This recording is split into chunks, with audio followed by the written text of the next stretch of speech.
We've got another action-packed episode of Lucas Oil on the Edge coming your way today. We'll kick it off with super fast swamp buggy racing from Naples, Florida. Then we'll take you to Brainerd, Minnesota for exciting hill climbing, semi-pro, and pro 800 snowmobile racing. If that's not enough action, we've got the Lucas Oil Crash Lab at the end of the show. It's Motorsports Unleashed. It's Lucas Oil on the Edge.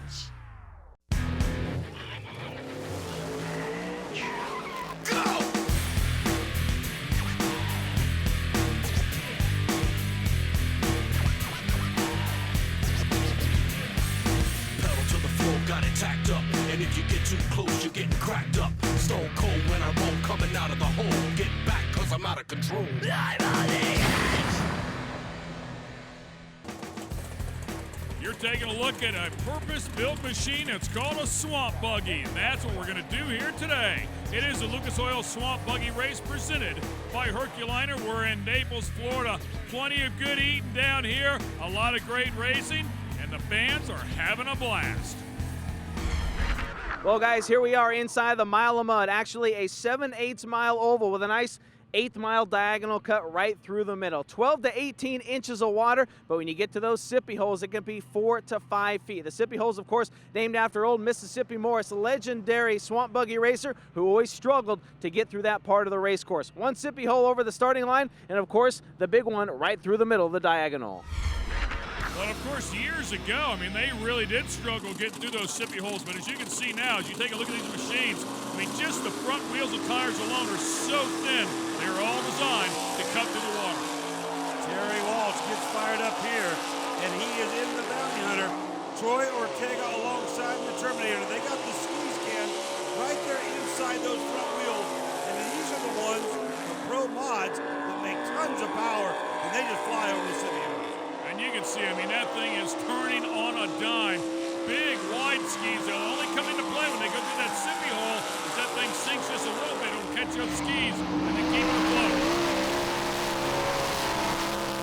Take a look at the skis on the back one, though. I mean, he's buried down in the water. It also looks like the skis serve a dual purpose as it keeps a lot of that splash off the body of the vehicle.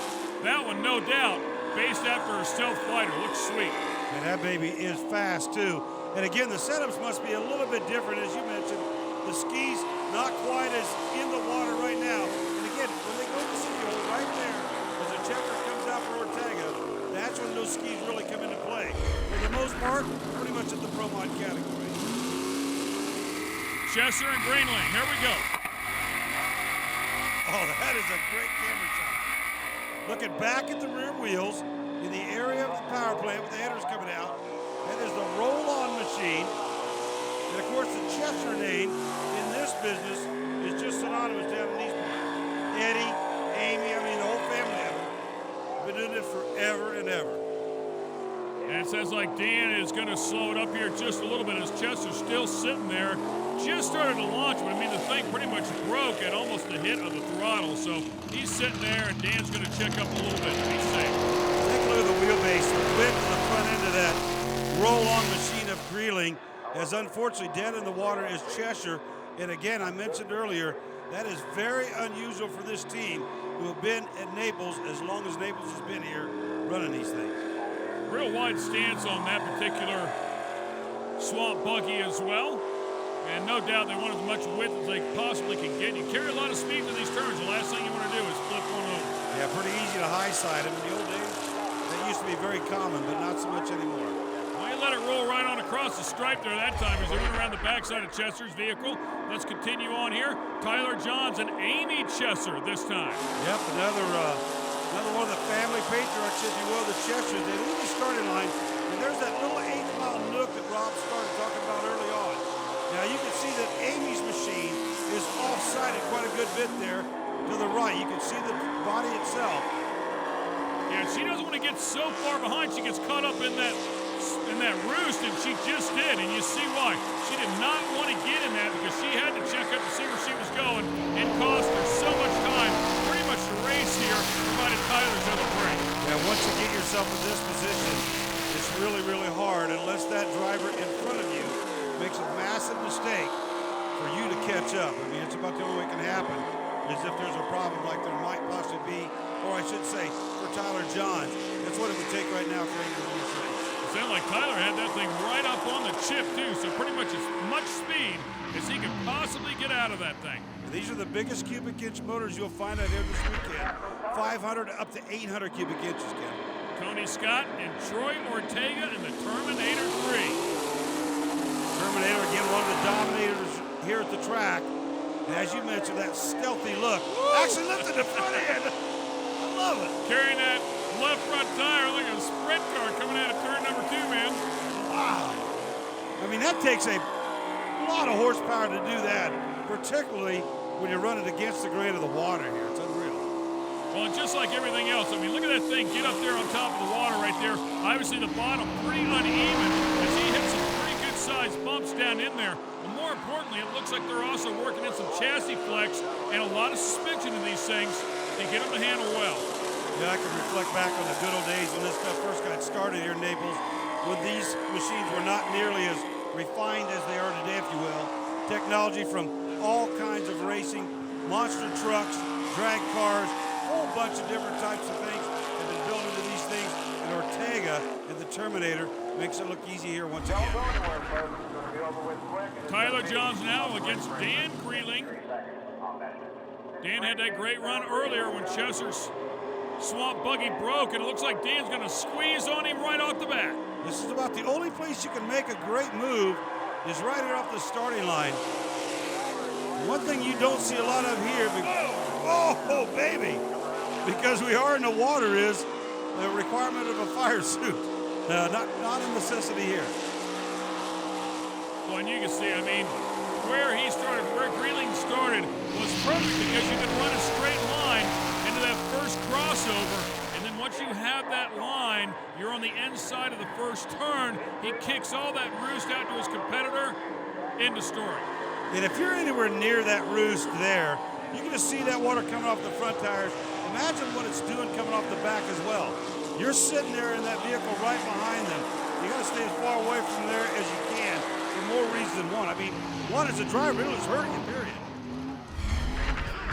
Wild stuff. Hey, when we come up a little bit later on in the show, we're going to give you some great door handle to door handle action and work in the guardrail.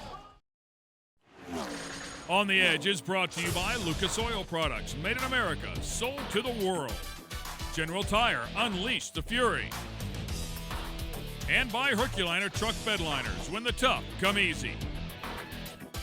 The 4-cylinder division swamp buggy is pretty simple. It's all underneath the hood. Why? 4 cylinders, 1 pipe. That's it. You have 2 choices. You can run a 2-wheel drive or you can run a 4-wheel drive. If you run the 2-wheel drive, you can have up to 235 cubic inches underneath the hood. The 4-wheel drive, up to 260. Need that extra power if you got all 4 wheels spinning. Well, see, and ironically enough, I would think that would be the disadvantage to the 4-wheel drive, that they would make them run the same engine. You'd have more traction, but it would take some horsepower away. And you know, at the end of the day, it's about who's got the lightest machine with the most power. And weight versus weight and cubic inches is what it's all about. Needless to say here, drastically different from the V8s we saw a moment ago. You'll see that these guys and gals will struggle a bit through that sippy hole.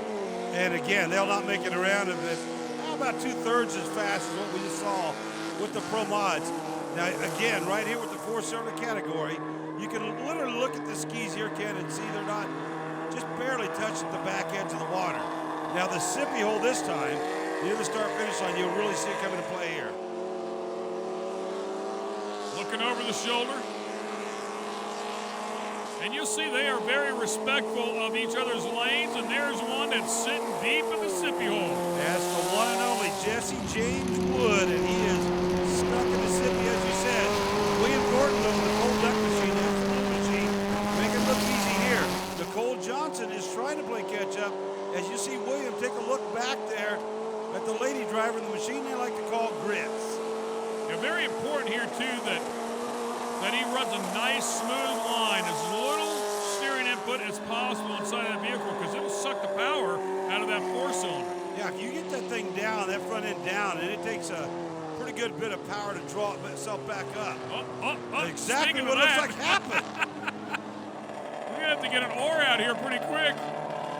I'm going to tell you right now, one of the biggest things that happens here, You can try your darndest to make these things as airtight as possible, but that's generally what's happening here. Most likely for Thornton. He's shaking his head, looking around for Nicole Johnston.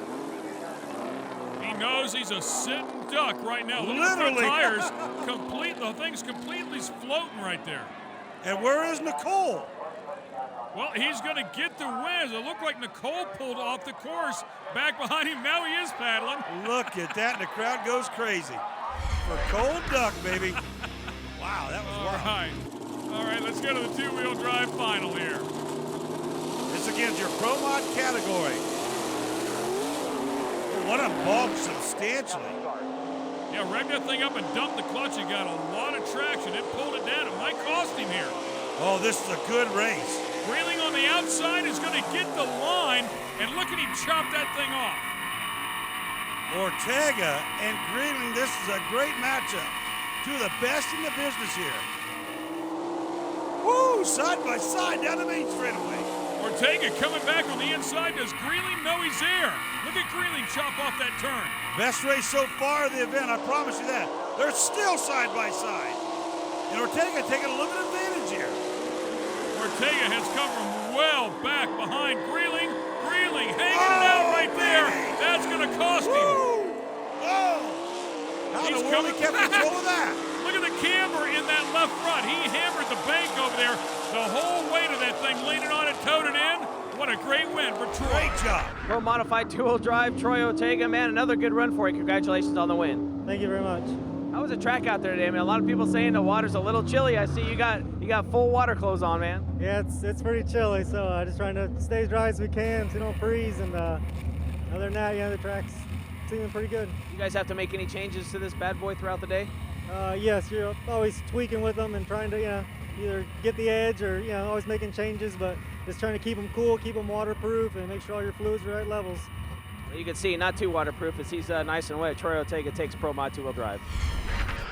When we come back, we'll be charging up the hill and getting air with MSRA. And don't forget, the Crash Lab is at the end of the show. See you in a few. The snow is on the ground and the riders are ready to tackle the tough hill. With runs under 30 seconds and 6 riders slated for the final race, a good start is going to be key. Let's check it out. So we take you from the mud to the snow. We're here in Nisswa, Minnesota for the General Tire Snowmobile Hill Cross presented by Starter Guard. Once again, Ken Stout, Brian Olson here. Rob Klepper now standing in the snow. With this track a little more than a quarter mile, and yeah, plenty of action throughout the course. A lot of jumps, a lot of whoops. It's pretty wild. Rob?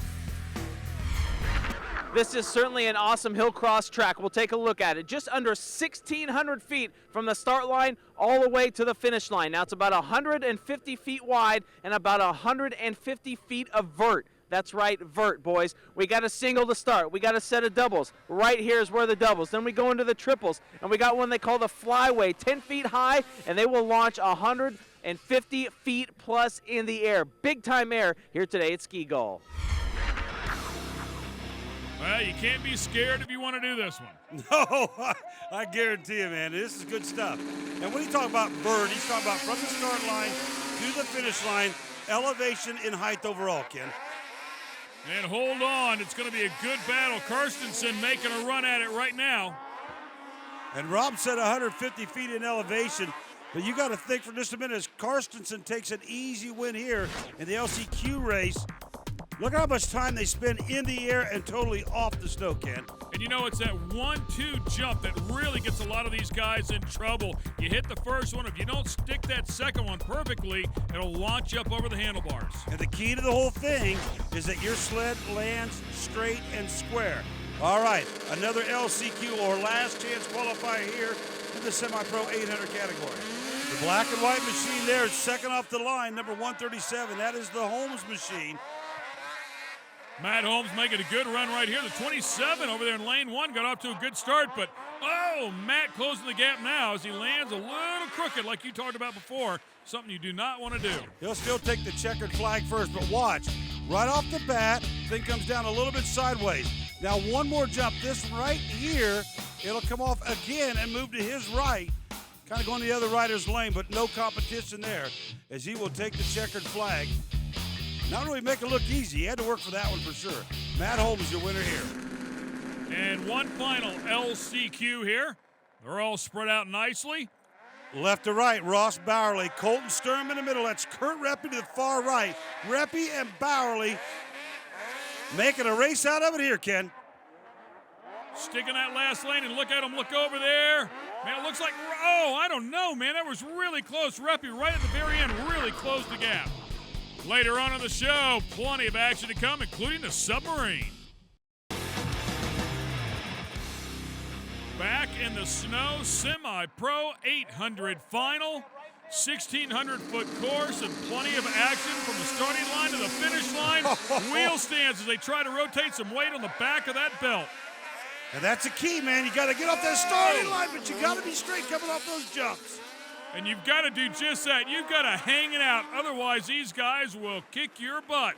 And that's exactly what Brad Karstensen did here as he wins it all. He left that starting line, Ken, with the skis way up in the air. If you look at him right here, he's about in fourth place.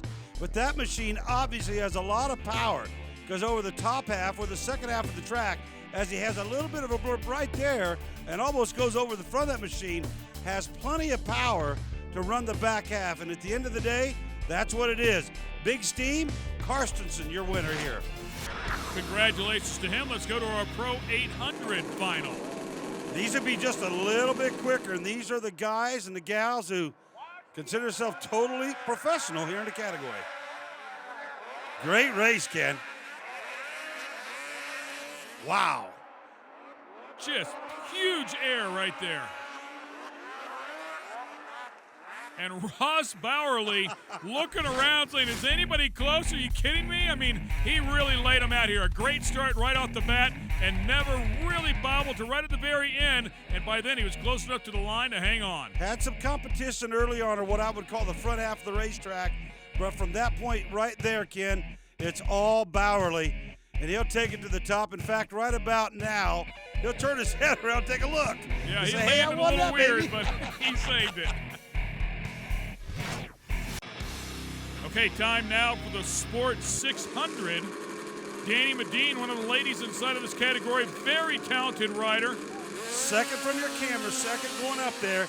That's Derek Lukasovich closest to the camera or the far left lane. And that is your race right now, baby. Yeah, Danny coming back, trying to catch up with Derek. Was right there beside him. Here she comes again. Runs the back half of the course real well, but no one had it for Derek Lukasovich. It's all 737 and your win. It was a great race to the front half of the track. Yeah, right there. I mean, two or three of them all pretty close, but definitely between Danny and Derek. And Danny with a small advantage, it looked like right there. But then that second off of that double got her in a little bit of trouble. That opened up the door for Derek to close everything out. He stays straight and true and gets the job done. Excellent job beating one of the best the females have to offer right next to him. We're not done yet. The Lucas Oil Crash Lab is coming at you when we return. Wonder what we have for you today? You'll have to stay tuned to find out. On the Edge is brought to you by Lucas Oil Products, made in America, sold to the world. General Tire, unleash the fury. And by Starter Guard, no more dead batteries. Well, we're going to take it up a notch for you now. Time for the Lucas Oil Crash Lab. We'll start off with drag boats, Chandler, Arizona. This is Firebird International Raceway, Top Fuel. Daryl Ehrlich bounces. He launched that thing up in the air. The boat flew completely up in the air and then chimed 2 or 3 times until it busted itself apart. Keep in mind, man, these things have, just like the Top Fuel dragster counterparts, 8,000 horsepower on nitromethane. And it won't take very long for one of these things to disintegrate when the motor lets go. A wild ride. Daryl was A-OK as he nosed that one in towards the shore. Again, Top Fuel. Watch this one. Walt Ott goes completely under. Wow. Talk about power. You need some power to stuff one of those all the way under. And that's exactly what happened there. It's all in the prop angle. Needless to say, that one was incorrect. Bye-bye. And that safety capsule once again does its job. You can look right there at that front windshield. That is complete. capsule assembly, if you will. Airtight, watertight. So in this situation where it might be looking like he's filling himself full of water in the cockpit, that baby is dry. It's also got an air system in there for the driver. One more angle, and down she goes. Most expensive fish finder in the world. Right there. Absolutely. And from our far end camera, another shot at it. Boom, baby. Headed to the bottom. Unreal. So the driver okay on that one. Never really got up to speed. In his defense, too, I will say they kick a lot of water up over the windshield, so they're used to not seeing the first few moments. All right, let's go off-road racing, pro light division. You get out there, you hook an edge in the fluff, and on your lid you go. Bark River, Michigan, man, the Upper Peninsula, Michigan, up near my home place where I was born at, Escanaba and Bark River. A lot of great races there. The Maxxis machine goes in the corner, doesn't really get any help, just takes it a little bit too hot. High centers that baby a little bit, Ken, and over she goes. All right, we'll switch classes and racetracks. Now we're in Crandon, Wisconsin, and we go into the super buggy category. High-end machines, very, very quick. As you can see here, up and over, the driver's okay.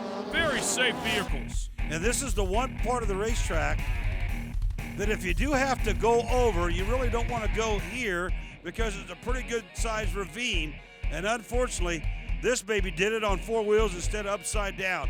The invisible glass machine didn't need any glass to go over right there. Driver, A-OK as always. All right, Pro 2, 900 horsepower, 4,000-pound trucks. The winningest driver in the history of the Pro 2 division, Scott Taylor on the outside, and the Flying Dutchman on the inside. And that's how they cross the finish line right there. Not sure who they're going to call second place, whether you can cross that thing, hanging off the front end of your opponent or not. But either way, that's a checkered flag, and that was your matchup for second, and the photographers are scattering everywhere, baby. Yeah, Oberg wins it right there, and then Dan Vandenheuvel on the hood of Scott Taylor's. It almost looks like Dan Vandenheuvel would get second there, but I think they awarded it to Taylor. Pretty wild stuff. This has been an exciting episode of Lucas Oil on the Edge. For Ken Stout, Brian Olson, and Rob Klepper, I'm Angela Jenkins. Log on to speedtv.com and link over to newwavetv.com for a list of upcoming OTE shows. Remember, you're not living unless you're on the edge.